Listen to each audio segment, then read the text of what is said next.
Além da Vida, um encontro semanal com a doutrina dos espíritos, codificada pelo ilustre pensador francês Allan Kardec.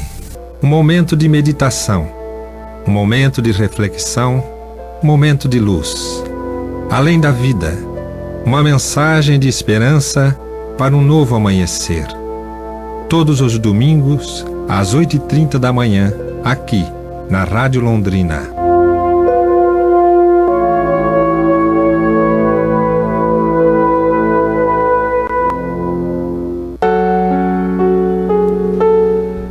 Nosso bom dia ao nosso querido rádio ouvinte nesse domingo. A nossa querida Silene deve estar chegando, porque ela cuida da mãezinha dela camada, né? Enquanto isso, vamos ouvindo a mensagem do Momento Espírita, que é lindíssima. Quando nós ouvimos, a emoção veio até as lágrimas. Bom dia a todos. Semeadura de bênçãos.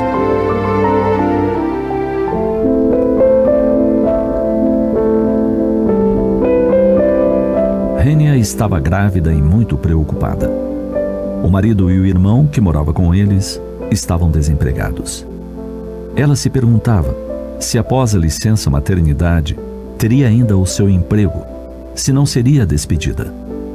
Ela vira isso acontecer com outras companheiras nessas circunstâncias. Em meio a um jantar dos funcionários, o dono da empresa demonstrou interesse em saber a cidade de origem de cada um.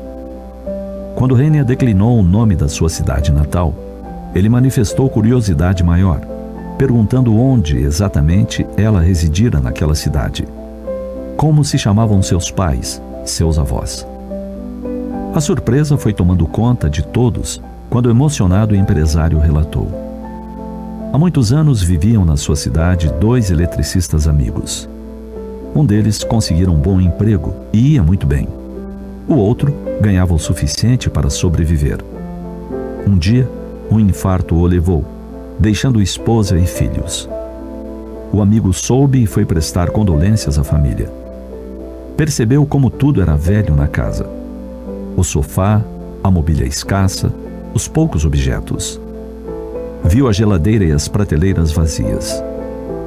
Nos dias que se seguiram, furtivamente, entrava pela porta da cozinha e deixava algumas provisões. 2 meses depois, a viúva entrou em contato com ele. Contou que no porão da casa havia muito material elétrico e ofereceu para a venda. Então, durante 3 semanas, o amigo visitou o porão, separando pilhas de equipamentos, ferramentas, máquinas úteis e inúteis. Ela não sabia, mas ele não tinha intenção de comprar nenhum daqueles materiais. Quando terminou a seleção, chamou todos os empreiteiros e mestres de obras que conhecia e anunciou uma venda de material elétrico. Conseguiu arrecadar 3 vezes mais do que o preço que a viúva estipulara. Todo o arrecadado ele depositou nas mãos dela. A quantia deu para sustentar a família durante meses. Nessa altura da história, o empresário deu um suspiro e revelou: Rênia, o eletricista que ajudou a família do amigo, era seu avô. Eu era um dos órfãos. Foi meu pai que morreu. Sua generosidade e bondade salvaram nossa família. E concluiu: não precisa se preocupar com seu emprego. Prometo que sempre terá um em minha empresa. E caso seu marido e irmão queiram vir ao meu escritório, terei prazer em dar emprego a ambos. Naquela noite, Rênia escreveu uma carta a seu avô, que ainda residia na mesma localidade. Relatou toda a história e finalizou: muito obrigada, vovô. Saiba que o senhor não salvou somente a família de seu amigo. Salvou a minha também.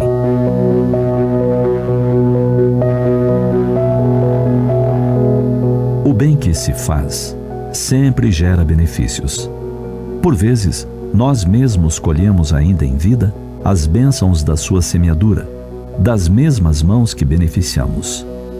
De outras, e são muitas, o que fazemos se multiplica em dádivas para outras vidas. Assim, semear bênçãos é sempre motivo de alegria a quem o faz. Por isso, a sabedoria do Cristo lecionou que façamos ao outro o que desejaríamos que ele nos fizesse. Pensemos nisso.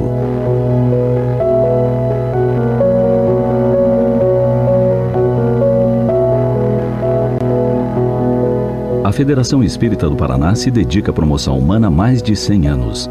Dentre os diversos espaços, possui um teatro moderno com 434 lugares, servindo a comunidade de Curitiba no centro da cidade. Conheça-o através do site teatrodafep.com.br. Os textos do Momento Espírita estão à sua disposição na internet. É só acessar momento.com.br. Mais informações, ligue 41 3223 6174, Curitiba, Paraná.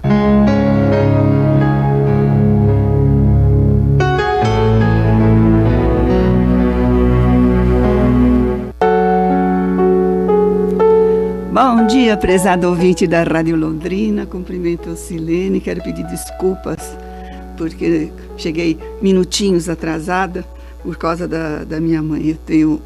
Agora eu já não consigo mais lidar com ela, então eu tenho uma cuidadora de domingo também. E essa cuidadora é nova. Eu tive que dar todo o amparo para ela, mesmo começando mais cedo, né? Mas ela não está acostumada com a rotina. E eu tenho que ajudar a pôr as roupas nela também, né? Mas tudo bem, graças a Deus estou aqui. Você sabe que essa mensagem tocou meu coração. Jane falou que ela até se emocionou, as lágrimas, né? Eu também, porque eu também sou chorona. E achei maravilhosa, tão bonita. E isso daí é a realidade. Tudo que a gente faz de bom volta pra gente. Não tem jeito, é lei divina, né? É aquele que eu falo sempre, o bumerangue. Você faz o bem volta. Você não faz muito bem, o não muito bem também volta. Então, eu quando estava preparando ontem à noite essa tarefa, eu achei assim uma mensagem de Lacordaire na Revista Espírita de 1968, na página 358, uma mensagem, né, do Lacordaire. E foi tão bonito porque o Lacordaire fala que existem dois tipos de caridade: a caridade beneficente e a caridade benevolente. A gente acha que as duas são as mesmas coisas, mas não são mesmo. Então ele diz assim: a caridade beneficente é proporcionar os recursos materiais de todos, né? Tanto o mais pobre quanto o mais rico, ele pode doar alguma coisa que ele tenha. A gente vê nas favelas quando alguém sofre alguma coisa e perde as suas coisas, né, Jane? A gente vê como que os amigos se manipulam, se ajudam, dá uma coisa, outro dá outra, né? Então é bem assim. E essa então é a beneficente. É você dar as coisas materiais suprindo as necessidades do momento. E a caridade benevolente, ela diz assim, ele faz a pergunta: o que é preciso para praticar a caridade benevolente? Ele diz: amar ao próximo como a si mesmo. Agir-se-á para com outros como se quereria que os outros agissem conosco. Não se quereria fazer mal a ninguém, porque não quereríamos que nolo fizessem. Então, amar o próximo, ele fala, é abjurar todo sentimento de ódio, de animosidade, de rancor, de inveja, de ciúme, de vingança. Numa palavra, todo desejo e todo pensamento de prejudicar. É ser indulgente para as imperfeições dos seus semelhantes. E também ele faz um chamado de Rousseau nessa mensagem que Lacordaire dá. E Rousseau dizia que ele não olhava. Quem chegasse perto dele e pedisse, ele dividia o que ele tinha no bolso, ele dividia a palavra amiga. Ele disse que a gente não pode... olha o pensamento de Rousseau. Se você tem posses, né, tem coisas, você tem que suprir, por exemplo, a família, você tem que suprir, depois da família, seus pais, depois dos seus pais, seus irmãos, depois dos seus irmãos, você vai os de fora, né, os vizinhos, os outros. Mas você tem que sempre fazer assim. Mesmo um objeto que você não use, isso é o pensamento de Rousseau, que Lacordaire fala, mesmo um objeto que você não use muito, você tem que doar. Aí fala assim, até quando você vai doar? Ele falou assim, eu vou dar só o que excede. O necessário eu fico, mas o que excede eu dou. Então, por isso que às vezes a gente deve olhar no nosso armário, se a gente tem um cobertor que a gente não usa, se a gente tem uma roupa que você agora demora para usar, tem outras pessoas necessitando, tem os bazares das casas, né, de todas as casas religiosas, sempre tem bazar. Então tem bazares, né, que o dinheiro reverte em benefício dos próprios, né, necessitados do mundo. Então a gente vê, ou nos bazares você dá para quem precisa mesmo, né? Tem gente, por exemplo, que tem fazenda ou que conhece amigos que têm pais ou avós que têm fazenda. Eu falo, na fazenda precisa muito dessas coisas, de roupas, né? Porque o trabalho é duro, é cheio de terra, de coisa, então estraga a roupa mais facilmente.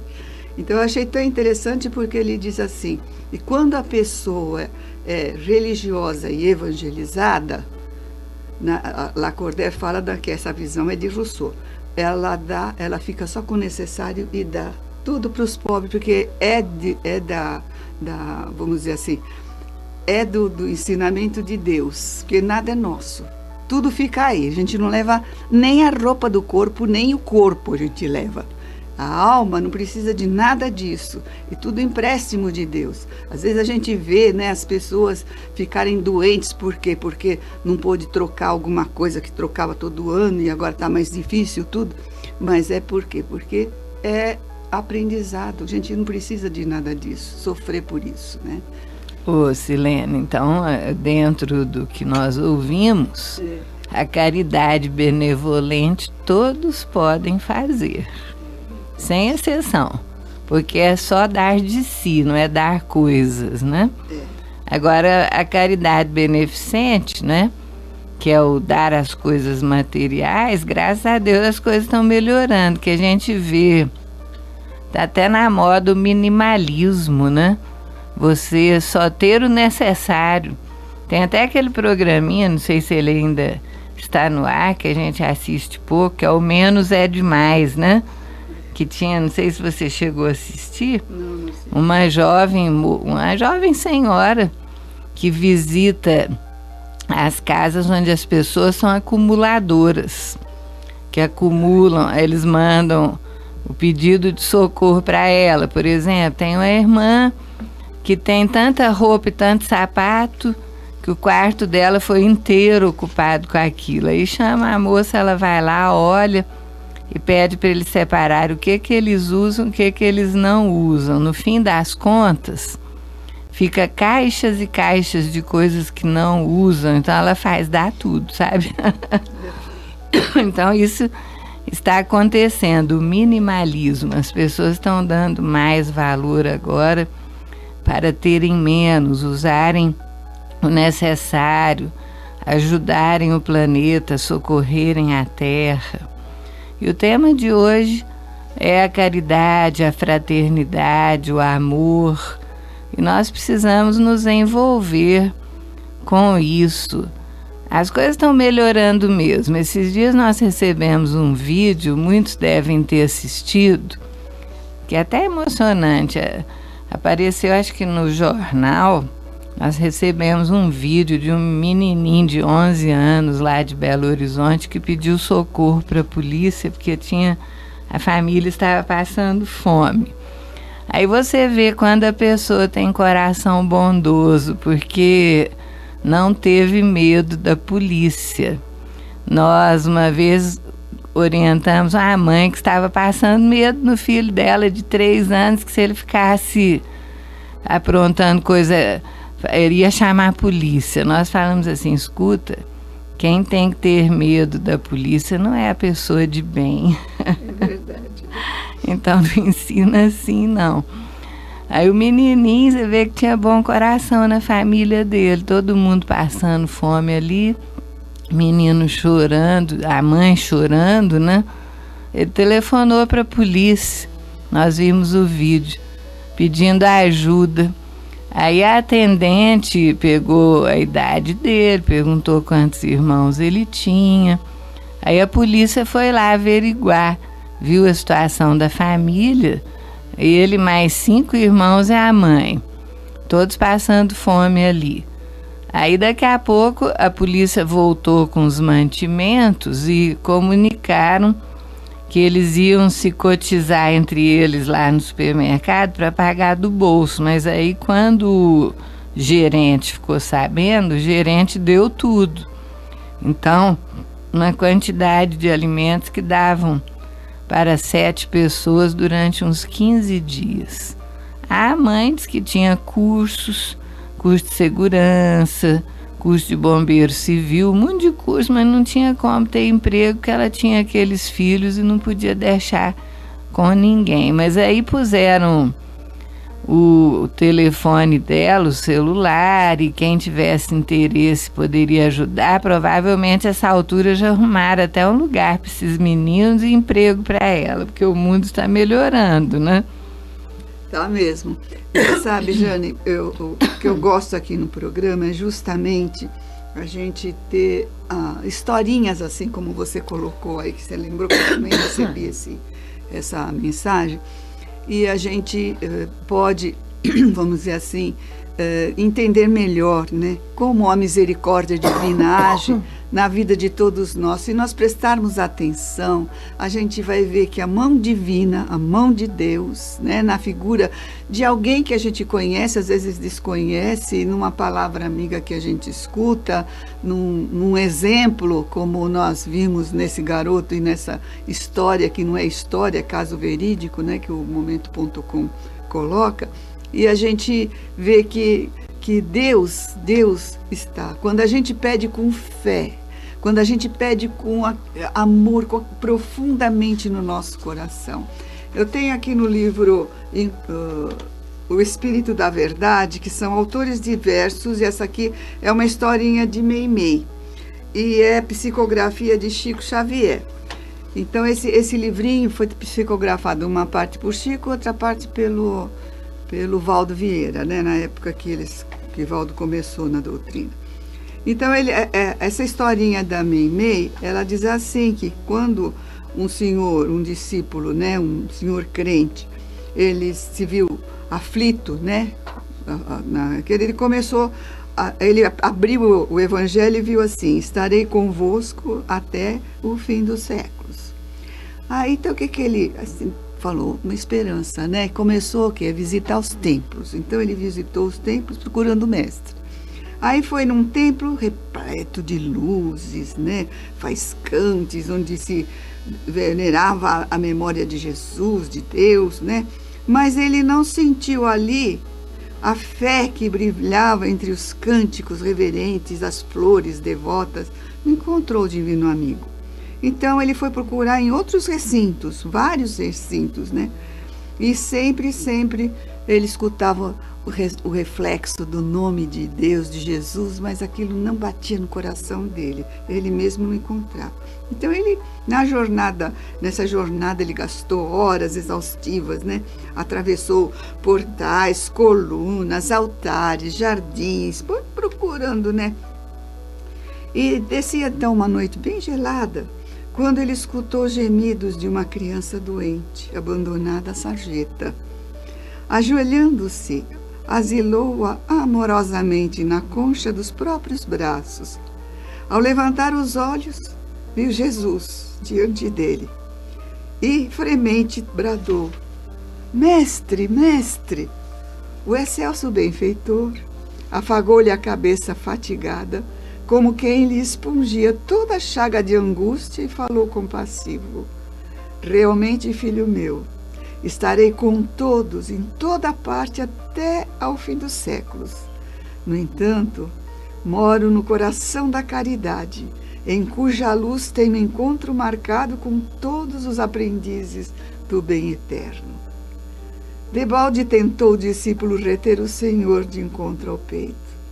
através da neblina espessa das lágrimas, ali inundarem o rosto mudo, reparou que a celeste visão se diluía no anilado fulgor do céu vespertino, mas na acústica da sua alma, do seu próprio ser, ressoavam para ele agora as palavras inesquecíveis. Toda vez que amparardes a um desses pequeninos, por amor de meu nome, é a mim que o fazeis. Olha que coisa bonita. A gente não vai achar fora, não é nos outros, mas sim quando nós nos dedicamos a auxiliar o próximo, né? Jesus estará conosco, nos fortificará. Nós temos aqui do Evangelho segundo o Espiritismo, aquela página do apóstolo Paulo que é lindíssima, que fora da caridade não há salvação. E diz assim: meus filhos, na máxima, fora da caridade não há salvação, que é o lema do Espiritismo, né? Estão contidos os destinos dos homens na terra e no céu. Na terra, porque à sombra desse estandarte eles viverão em paz. No céu, porque aqueles que a tiverem praticado encontrarão graça diante do Senhor. Esta divisa é a luz celeste, a coluna luminosa que guia o homem no deserto da vida para conduzi-lo à terra prometida, e brilha no céu como uma auréola santa na fronte dos eleitos. E na terra está gravada no coração daqueles a quem Jesus dirá: passai à direita, vós os benditos de meu Pai.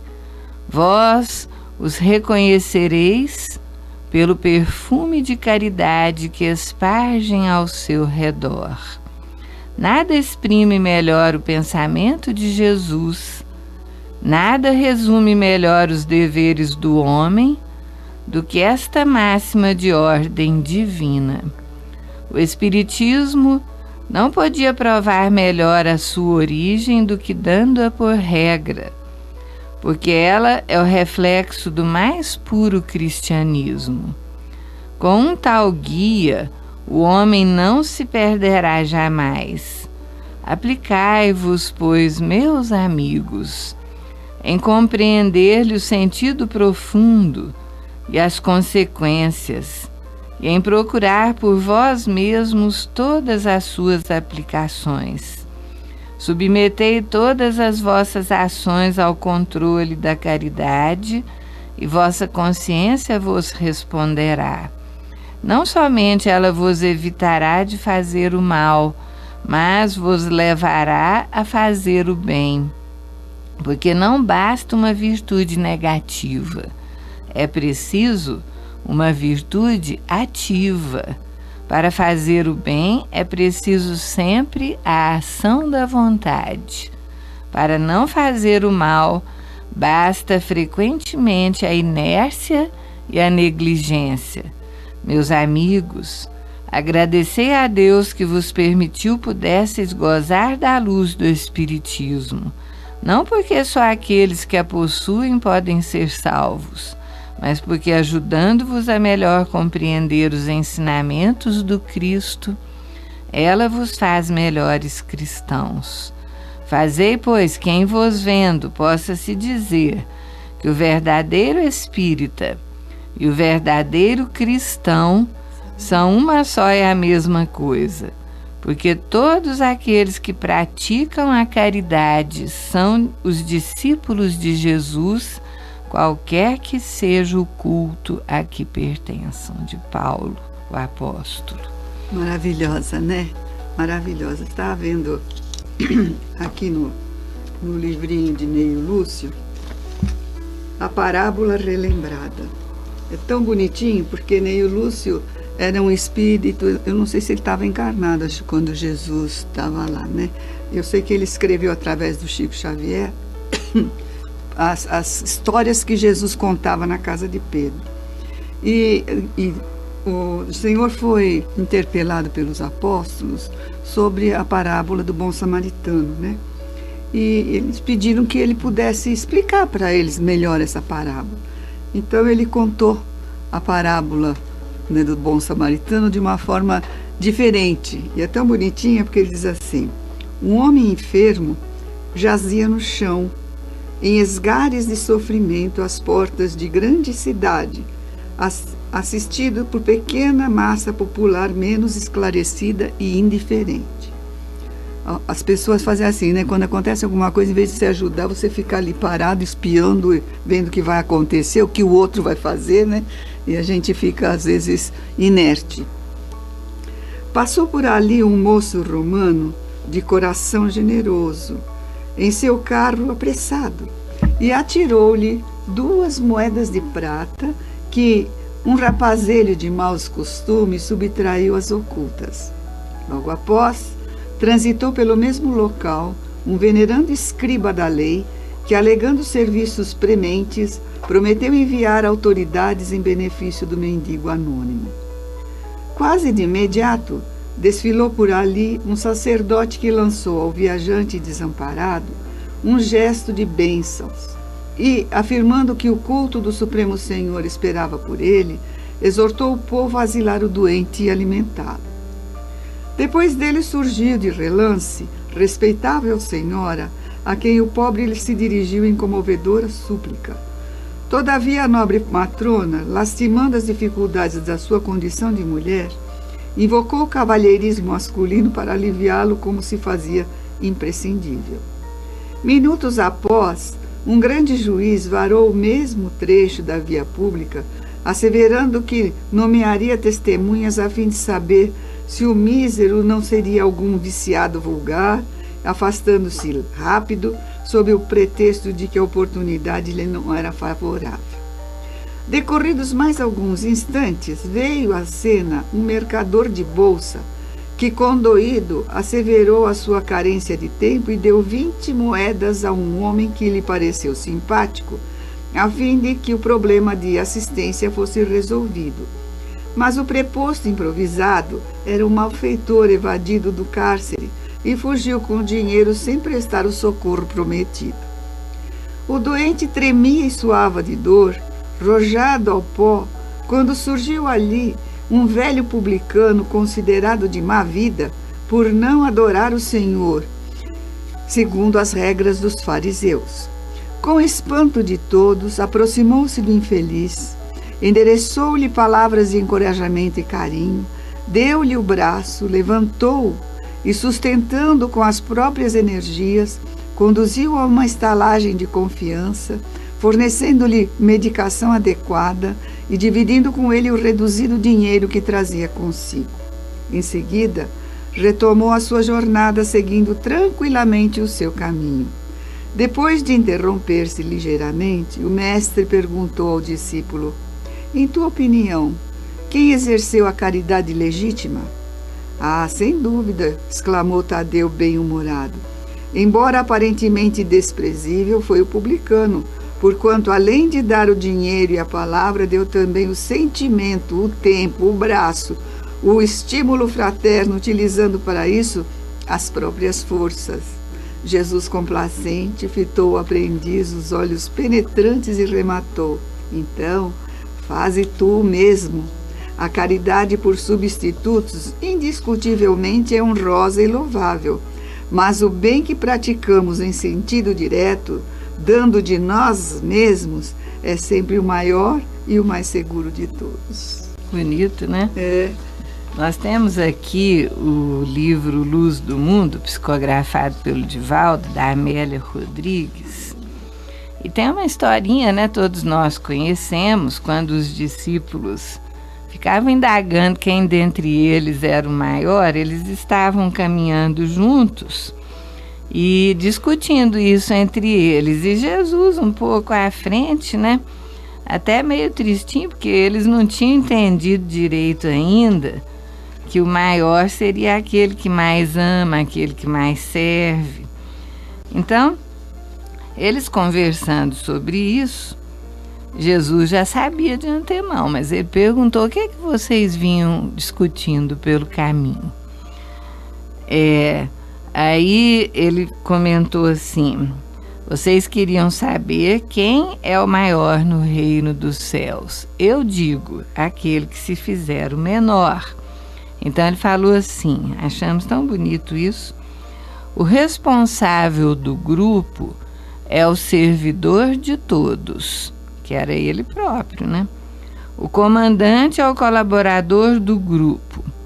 O chefe é o subalterno das necessidades dos servidores. Servo dos servos. Não se pertence, nem se permite repouso. Olha que lindo, né? Nós conhecemos alguém que era assim, o nosso querido paizinho Hugo. Nossa, a qualquer momento, até de madrugada, se chegasse alguém pedindo socorro, ele estava pronto para atender. Servo dos servos, não se pertence, nem se permite repouso. Renuncia ao nome e à paz, à alegria e à própria opinião. Zeloso pelo bem-estar de todos, é magoado por uns e outros, por todos incompreendido. Quando ajuda, sofre porque não pode ajudar, e todos o espezinham.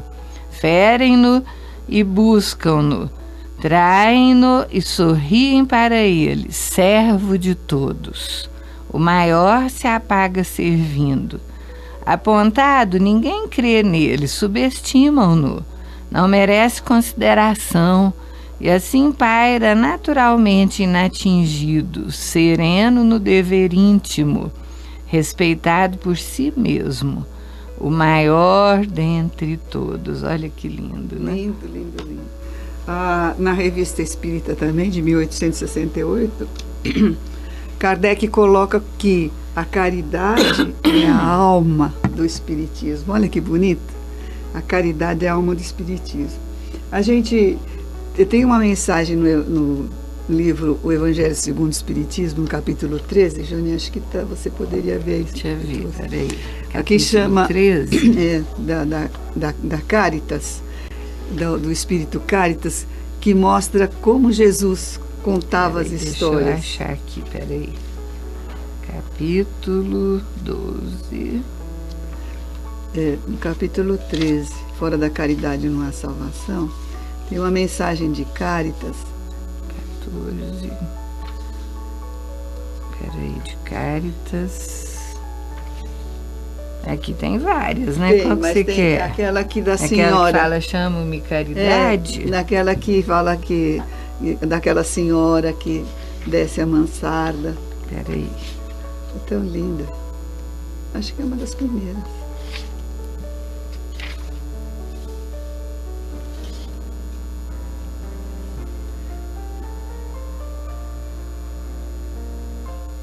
Ela, é bonita a história porque a história conta, da Caritas conta que ela é uma senhora que se veste modestamente, uma senhora da alta sociedade. Eu só não estou achando aqui, peraí. Então ela... Vê se não é essa aqui. Essa é de João. A de Caritas que eu estou vendo aqui... Tem várias, e acho que é a primeira e a segunda de Caritas. É maravilhosa. Ela fala de uma senhora que no final ela fala assim, falava Jesus, né? E essa historinha conta dessa mulher que ela vai e leva a sua filha, né? E leva uma carruagem de mantimentos e tal. E quando ela sobe aquela mansarda, todo mundo a conhece e fica feliz da vida, porque ela leva recursos, né, materiais para ela e ela, inclusive, depois visita o hospital para ver o marido, mas ela diz assim, por que ela se veste modestamente, né, para não chocar as pessoas? Por que ela leva a filha, né? A filha queria também ajudar, né? Então ela fala, aprende a fazer qualquer coisa não é de da seu. Caritas, não. É do próprio Kardec, chama Os Infortúnios Ocultos. Os Infortúnios Ocultos, E é tão bonita essa mensagem, quer ler? Aqui, ó, nas grandes calamidades, a caridade se manifesta e se vê em generosos impulsos para reparar os desastres. Mas ao lado desses desastres gerais, há milhares de desastres particulares que passam despercebidos, de pessoas que jazem sobre um catre sem se lamentarem. São a esses infortúnios discretos e ocultos que a verdadeira generosidade sabe ir descobrir sem esperar que eles venham pedir assistência. Quem é esta mulher de ar distinto, vestida de maneira simples, mas cuidada, seguida de uma jovem, vestida também modestamente, entra numa casa de sórdida aparência, onde é conhecida, sem dúvida, porque à porta a saúdam com respeito. Aonde vai ela? Sobe até a mansarda. Lá mora uma mãe de família, cercada de filhos pequenos. À sua chegada, a alegria brilha nesses semblantes emagrecidos. É que ela vem acalmar todas essas dores. Traz o necessário, temperado com doces e consoladoras palavras, que fazem aceitar o benefício sem corar, porque esses infortunados não são mendigos profissionais. O pai está no hospital e durante esse tempo a mãe não pode bastar as necessidades. Graças a ela, essas pobres crianças não sofrerão nem o frio nem a fome. Irão à escola agasalhadas e o seio da mãe não secará para as criancinhas. Se há um doente entre eles, nenhum cuidado material a repugnará. De lá, ela se dirige ao hospital para levar ao pai algum consolo e tranquilizá-lo sobre a sorte da família. No canto da rua, a espera uma viatura, verdadeira loja de tudo que leva aos seus protegidos, que visita assim sucessivamente. Não lhes pergunta nem sua crença, nem sua opinião, porque para ela todos os homens são irmãos e filhos de Deus.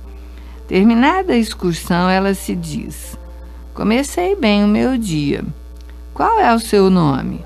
Onde mora? Ninguém o sabe. Para os infelizes, é o nome que não revela nada, mas é o anjo de consolação. E à noite uma sinfonia de bênçãos se eleva para ela até o Criador. Católicos, judeus, protestantes, todos a bendizem. Por que ela se veste de maneira tão simples? É que não quer insultar a miséria com o seu luxo. Por que se faz acompanhar da filha adolescente? É para ensinar-lhe como se deve praticar a beneficência. A filha também quer fazer a caridade, mas sua mãe lhe diz: que podes dar, minha criança, uma vez que nada tens de ti? Se eu te entregar alguma coisa para passá-la aos outros, que mérito terás? Em realidade, eu é que farei a caridade, tu que dela terás o mérito. Isso não é justo. Quando vamos visitar os enfermos, tu me ajudas a cuidar deles. Ora, dar cuidados é dar alguma coisa. Isso não parece bastante? Nada é mais simples. Aprende a fazer obras úteis e tu confeccionarás roupinhas para essas criancinhas. Deste modo, darás alguma coisa vinda de ti. É assim que essa mãe verdadeiramente cristã forma sua filha na prática das virtudes ensinadas pelo Cristo. É espírita? Que importa? No seu lar é a mulher do mundo, porque a sua posição o exige. Mas ignora o que ela faz, porque não quer outra aprovação senão a de Deus e de sua consciência. Um dia, porém, uma circunstância imprevista conduziu até ela uma das suas protegidas, que lhe produzia obras. Esta reconheceu e quis abençoar a sua benfeitora. Silêncio, disse-lhe, não o digas a ninguém. Assim falava Jesus. Essa é de Kardec mesmo, que não está assinada por espírito nenhum. Os infortúnios ocultos. Depois nós ficamos sabendo, né, que essa senhora que ele se reportava era a Condessa Paula, que está no livro Céu e Inferno. Ele evocou o espírito da Condessa Paula, que tinha vivido fazendo bem à caridade. A Condessa Paula, ela era assim, o marido riquíssimo, né, distribuía o dinheiro para ela arrumar as coisas da casa, então ela usava o necessário e separava uma grande parte para ajudar os pobres. Ela tinha até uma assistência médica na propriedade, né? Ela fazia tudo. Então, quando ela desencarnou, um tempo depois, o Kardec evocou o espírito dela para saber como é que ela estava, né? E é lindíssima a mensagem dela, está no livro O Céu e o Inferno. Na parte de espíritos felizes. Ela conta que é maravilhoso o lugar onde ela se encontrava, que nenhuma das festas do mundo podia se comparar, mas que ela tinha se preparado durante muitas encarnações.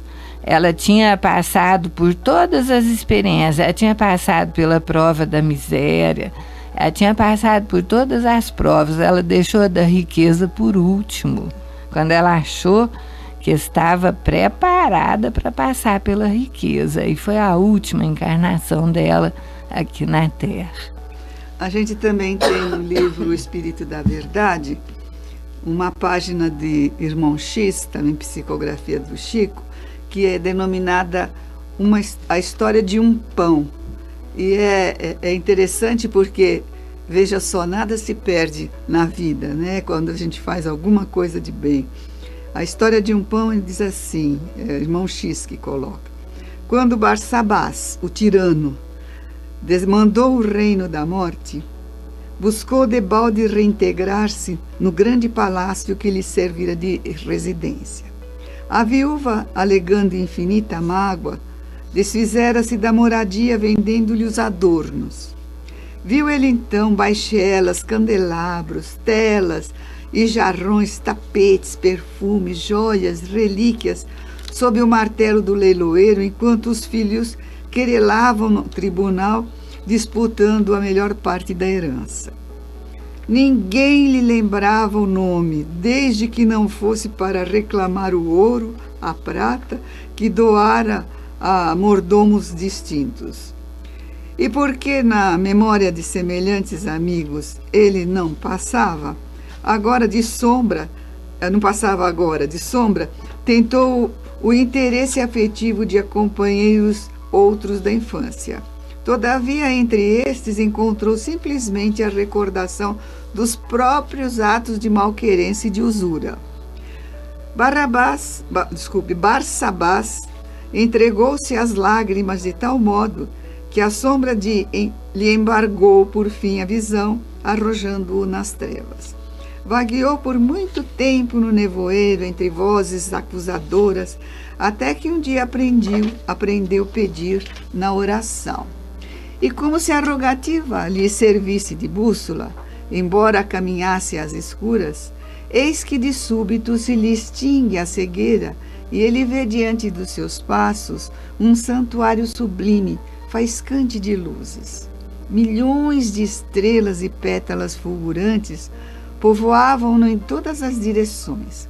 Barsabás, sem perceber, alcançara a casa das preces de louvor nas faixas inferiores do firmamento. Não obstante deslumbrado, chorou impulsivo ante o ministro espiritual que velava no pórtico. Após ouvi-lo generoso, o funcionário angélico falou sereno: Barsabás, cada fragmento luminoso que contemplas é uma prece de gratidão que subiu da terra. Ai de mim, soluçou o desventurado, eu jamais fiz o bem. Em verdade, prosseguiu o informante, trazes contigo, em grandes sinais, o pranto e o sangue dos doentes e das viúvas, dos velhinhos e órfãos indefesos que despojaste nos teus dias de invigilância e de crueldade. Entretanto, tens aqui em teu crédito uma oração de louvor. E apontou-lhe a canhada estrela que brilhava à feição de pequeno disco solar. Há 32 anos, disse ainda o instrutor, deste um pão a uma criança, e essa criança te agradeceu em prece ao Senhor da vida. Chorando de alegria e consultando velhas lembranças, Barsabás perguntou: Jonaquim, o enjeitado? Sim, ele mesmo, confirmou o missionário divino. Segue a claridade do pão que deste um dia por amor e livrar-te-ás em definitivo do sofrimento nas trevas. E Barsabás acompanhou o tênue raio do tênue fulgor que se desprendia daquela gota estelar. Mas ao invés de elevar-se às alturas, encontrou-se numa carpintaria humilde na própria terra. Um homem calejado aí refletia, manobrando a enxó em pesado lenho. Era Jonaquim, aos 40 de idade. Como se estivessem os dois identificados no doce fio de luz, Barsabás abraçou-se a ele, qual viajante abatido de volta ao calor do lar. Decorrido um ano, Jonaquim, o carpinteiro, ostentava, sorridente nos braços, mais um filhinho, cujos louros cabelos emolduravam belos olhos azuis. Com a bênção de um pão dado a um menino triste, por espírito de amor puro, conquistara Barsabás, nas leis eternas, o prêmio de renascer para redimir-se. Olha que bonito, lindo, né? Que linda mensagem de Irmão X. Olha só, nada se perde, né? Tudo se transforma da maneira que às vezes a gente nem espera. Não sei se dá tempo de ver, vou ver aqui do livro Fonte Viva, de Emmanuel, a mensagem Mãos Estendidas, psicografado pelo Chico Xavier. Estende a tua mão.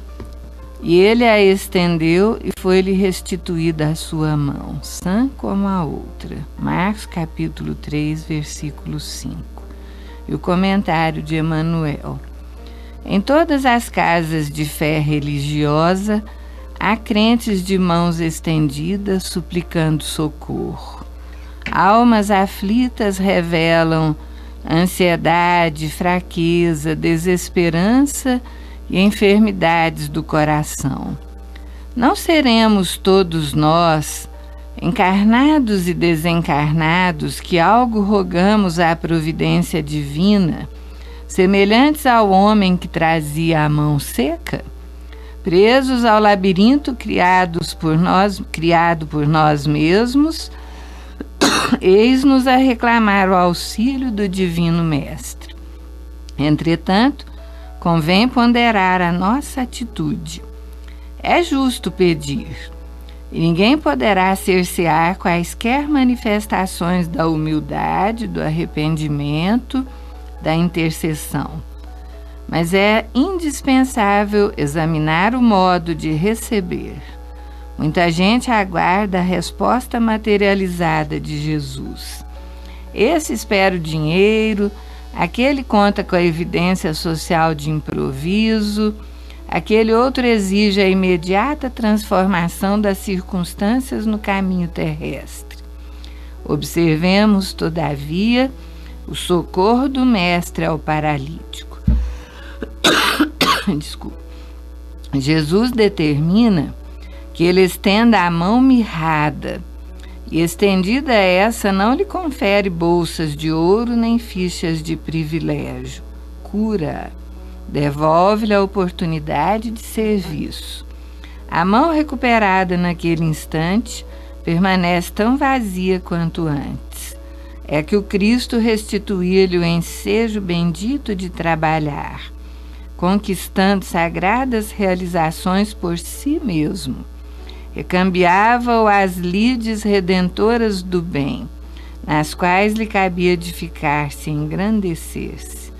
A lição é expressiva para todos os templos da comunidade cristã. Quando estenderes tuas mãos ao Senhor, não esperes facilidades, ouro, prerrogativas. Aprende a receber-lhe a assistência, porque o divino amor te restaurará as energias, mas não te proporcionará qualquer fuga às realizações do teu próprio esforço. Trabalhar e, se possível, sempre no bem. Nós vamos terminando aqui a nossa parte, porque temos agora a mensagem do Dr. José Antônio sobre o poder responsável. Muita paz a todos e até a próxima oportunidade, se Deus quiser. Bom domingo a todos. Olá, amigos. Hoje vamos fazer uma reflexão bastante importante, porque chegamos ao final do ano, muita gente está se arvorando a cargos para poder administrar nações, administrar povos, administrar cidades, administrar departamentos, naquela ânsia que já traz das vidas anteriores. E eu gostaria de propor para vocês que estão assumindo ou querendo assumir esses determinados postos para cuidar da coletividade, uma reflexão que eu considero bastante importante, um momento da vida dos apóstolos de Jesus, diante dos ensinamentos sublimes do Cristo. Jesus pede a eles que atravessem o lago de Genezaré, o mar de Tiberíades, para o outro lado, mas ali próximo. E a multidão vai atrás, eles querem Jesus. Diz o evangelista Marcos que eles estavam, aquela multidão, quase 5.000 pessoas, como ovelhas perdidas sem pastor.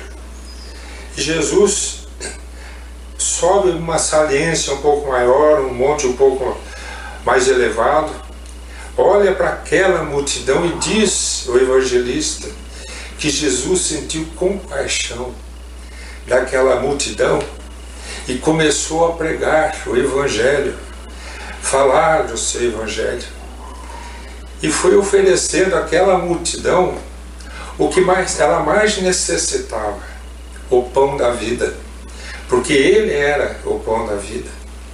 E foram horas ali conversando, orientando, iluminando, abençoando, curando, e aquela multidão se saciando, se fortalecendo, se renovando, para com certeza no porvir, reencarnados em outras etapas, dando conta de transformar aquelas palavras de Jesus em atitudes para suas vidas. Mas em determinado momento, surge um dos apóstolos, bastante preocupado, porque já entardecia, e chega a Jesus e fala: mestre, já está entardecendo, vai anoitecer, são muitas pessoas, são várias multidões que chegaram aqui, nós não vamos ter como alimentá-los, Senhor, vamos, despeça-os, para que cada um possa ir às vilas próximas, arrumar o que comer. Jesus olha para aquele discípulo que vem inquiri-lo, que vem adverti-lo da situação, e diz: dai-lhe vós de comer. Veja bem, ali Jesus já estava determinando para aqueles apóstolos uma das suas mais nobres e difíceis missões. Quem tem que cuidar da fome da multidão são vocês, os meus apóstolos, os meus discípulos, os que vão me representar, os que me representam. Então o primeiro raciocínio daquele apóstolo foi financeiro, social. Ele olhou para Jesus, fez uma conta de cabeça e falou: mestre, se juntássemos 200 denários, que era uma vultuosa soma, gente, para aquela época, nós não conseguiríamos dar meio pão para cada um que aqui está. Jesus nem faz como se nem ouvisse aquele raciocínio e pergunta àquele seu trabalhador do Evangelho: o que vocês têm? Ele não quer saber quanto de dinheiro, ele quer saber o que eles têm de alimento para distribuir. Eles não querem saber de valores. Jesus quer saber de algo que sacia, porque eles vão ser o representante dele diante da multidão faminta, da ovelha sem pastor, das ovelhas sem pastor. Então eles saem ali e voltam: mestre, conseguimos 5 pãezinhos e 2 peixes. Jesus pegou aqueles pãezinhos, pegou aqueles peixes, 2 peixinhos, abençoou-os, disse o Evangelho, e começou a repartir e pediu que os apóstolos fizessem o mesmo. E mais, disse aos apóstolos: distribuam e não deixes o que sobrar desperdiçar. Jesus já falava que ia sobrar. Daquilo que ele estava distribuindo, ia sobrar. E o que ia sobrar não era para ser desperdiçado, poderia ser redistribuído a outras pessoas. Não era só para aquela multidão, podia servir a outras multidões que poderiam estar em outros lugares como ovelhas sem pastor. Então eles saem e começam aquela distribuição. Segundo a orientação de Jesus, dividiram a multidão em grupos de 50 e de 100. Pediram que sentassem-se à relva. E eles foram recolhendo e se alimentando daqueles pãezinhos e daqueles peixes, mas já estavam profundamente alimentados pela mensagem de Jesus.